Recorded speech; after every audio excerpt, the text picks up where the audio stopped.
नमस्कार, आप देख रहे हैं आरजे रमझाझर और मैं हूं पुखराज सिंह। और अब बात करते हैं छत्तीसगढ़ बोर्ड परीक्षाओं की। जी हां, हाई स्कूल और हायर सेकेंडरी स्कूल सहित हायर सेकेंडरी व्यावसायिक मुख्य परीक्षा शैक्षणिक सत्र 2020-21 के लिए छात्र छात्राओं को 15 दिसंबर तक आवेदन पत्र जमा करने की बात कही जा रही है। देखिए रिपोर्ट।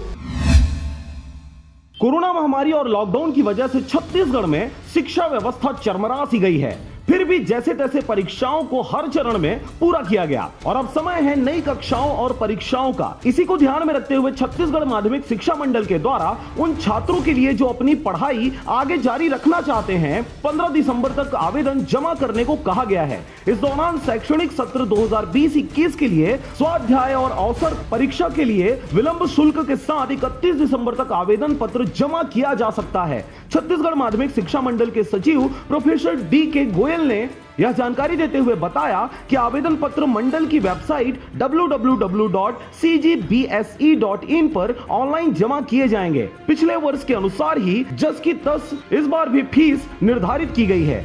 उन्होंने यह भी कहा कि समस्त छात्र छात्राएं निर्धारित समय सीमा में मुख्य परीक्षा 2020-21 के लिए अपना आवेदन अवश्य करें। Bureau report, RJ रमझाझर।